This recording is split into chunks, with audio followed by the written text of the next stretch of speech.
What's up guys, FutureGameDev here, and welcome back to another episode of Minecraft Let's Play.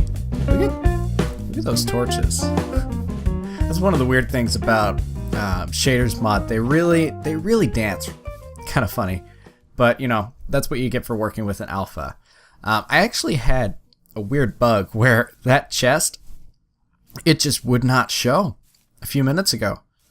I had to gather all of my resources in non-shaders mod because I just couldn't see anything. But thanks for showing up.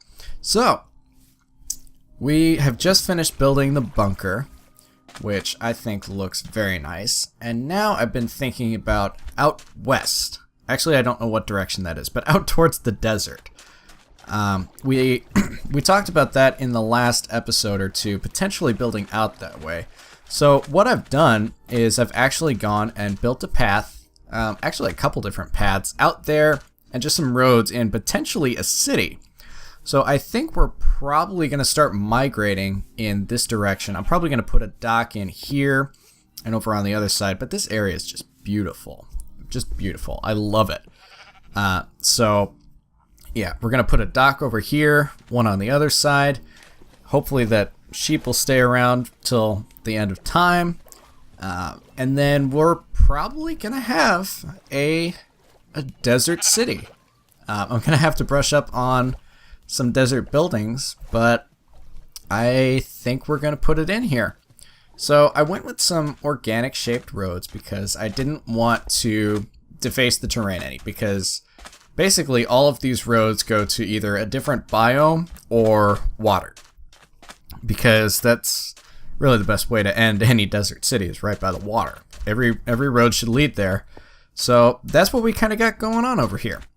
It's going to be a lot of fun. I'm going to have to brush up on some designs, look at a lot of other people to see what they've done, and steal a little bit, create a lot of bit, load up a copy of this world in creative and just play around, see what I can get.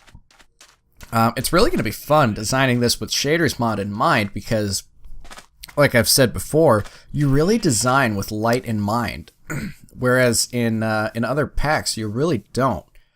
But today we are going to be working on moving from our savanna biome over to the desert by building a bridge.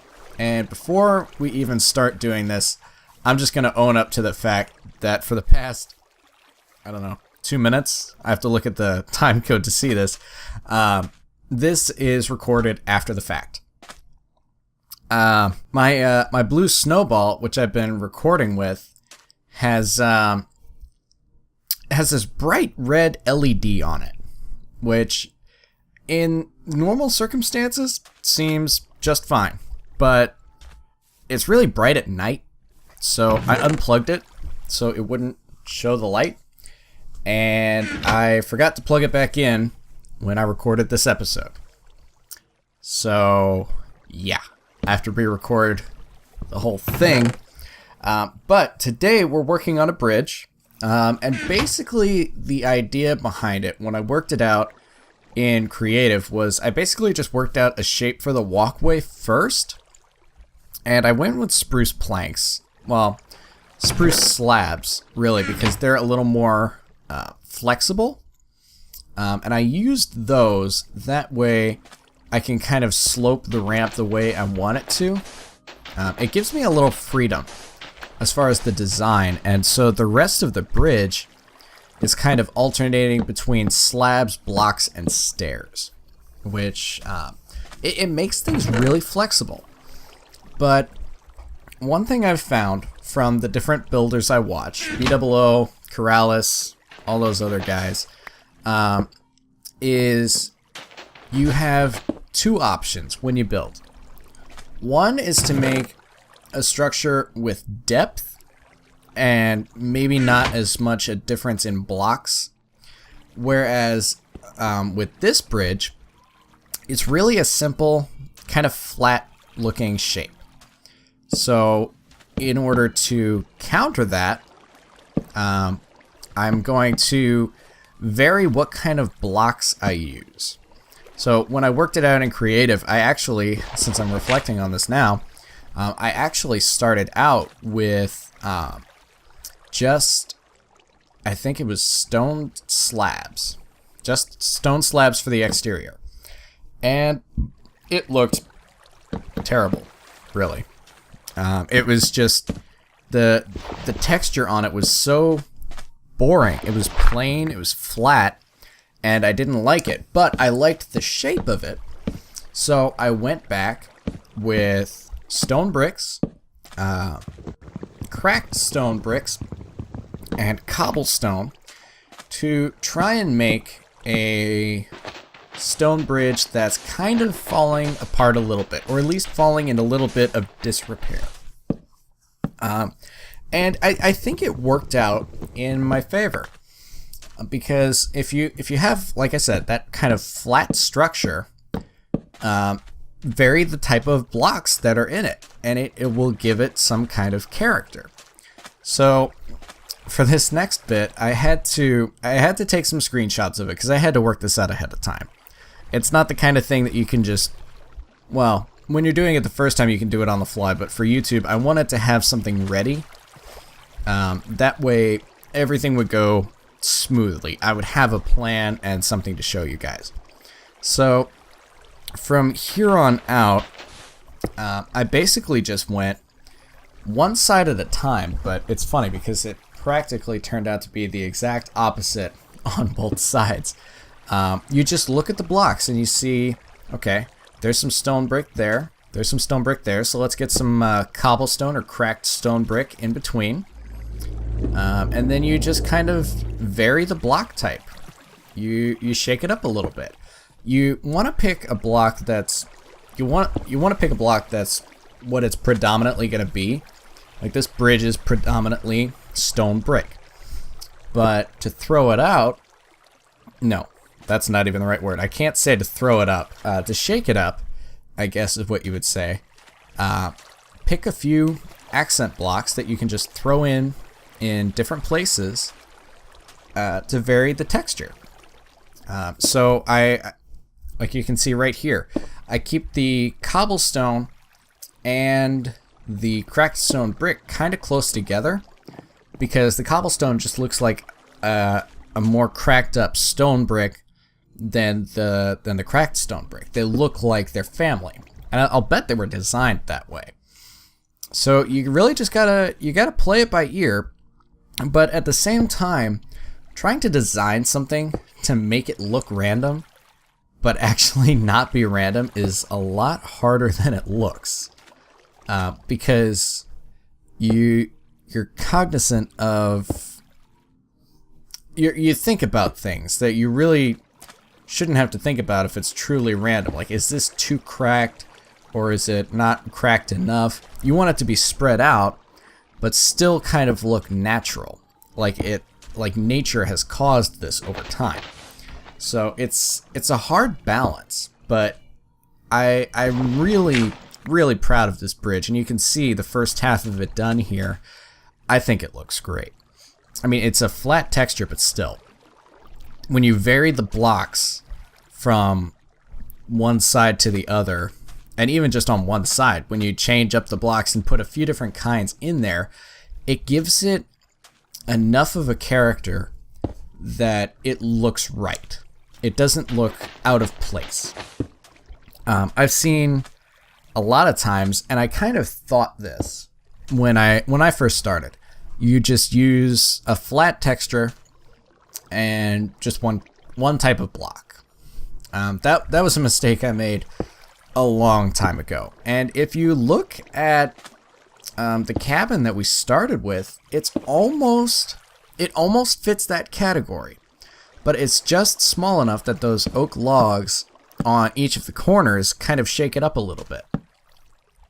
The bunker just off the bridge is another example, but it's slightly different because it's mostly the same block, but what is different is the depth, where I used all of those stairs to give it depth, That's how you can kind of play the cards differently each time. This one is flat as far as depth goes, so I vary in texture. Whereas the bunker is flat in texture, but varied in depth. It gets confusing to talk about, but I think you know what I'm saying. So vary things a little bit. Shake it up just a little bit. Make it interesting. And that's basically the idea of this bridge. It's nothing groundbreaking. It's a very simple bridge, and it's easy to make. Look at that. Did you see that acacia post just wiggling? Looks like something out of Mario. That was kind of funny. But yeah, a simple bridge, but just give it a little bit of character. I mean, I threw a pillar under here just because I could, to kind of give it a little, I guess, character when you look at it from a distance. But it's really nothing earth-shattering as far as building in Minecraft. You got to have a different way of looking at it, and that's what a lot of builders I watch they try and do. They just give you a slightly different perspective to look at things from, and that's how these people that are builders really get ahead and kind of get noticed. They just have a different way of building. People see it and say, "Wow, that is amazing," and they start building like that. How do you think I got the idea for the roads? Just kind of take a few different textures that look like the ground, like the stone, the cobblestone, and the, what was the last one? The stone brick slabs, and just spam them around like it's a slightly overgrown road. That's exactly the same thing as this bridge, except it's ground instead of road, which kind of leads into the other thing that I talked about in the episode, now that the bridge is done, but it looks great, is I want a road, an actual road into the desert, obviously, because it can't just be a couple cobblestone slabs as place markers. There has to actually be something there. So I played around with a few different blocks while I was in creative once the bridge was done, and I wanted to try something that I saw B00 do. He restarted building with B00, which is a great series. He's been doing that for years. And one thing he did was acacia wood and coarse dirt. Just as regular ground, not even a road, just ground. I looked at it and I was stunned at first. Wood in the ground. It didn't quite make sense. But as I stood back and just looked at it, it made sense. It looked right. It worked for the area. So I wanted to see if I could kind of do the same thing in the desert. And I found that birch wood is probably the closest looking wood to sand. That was about what I saw.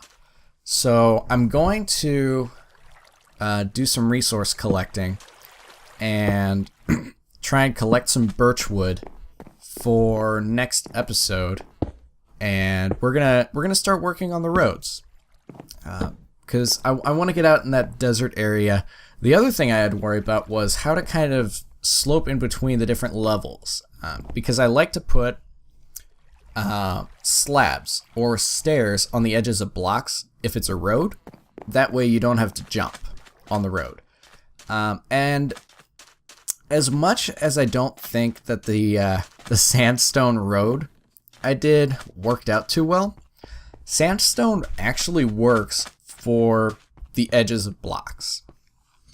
So just going up one block or two, the slabs or the stairs works pretty well, just not as a road material because it blends too well with the surroundings. It just doesn't work. So I'm going to use that in between the blocks, and then I'm going to just try birchwood. Surprisingly. I'm going to see if there are any other blocks in Minecraft that kind of go well with sand and sandstone, because I really don't know if birchwood on its own, maybe birchwood and sandstone, will set well enough apart from the actual sand. Excuse me. That maybe it will sit just far enough that you'll notice that it's an actual road. But we'll see. It's gonna be interesting. But yeah, the bridge is done. We've got this area over here. I'm gonna punch out a little bit of sand and kind of smooth out this one area to kind of. I guess I'm done faster than the actual recording, but I kind of just threw some of this in to kind of demonstrate how I want to do the levels in between the blocks. Just kind of like that. It's simple. And the sandstone texture looks different enough that you notice, but cactus.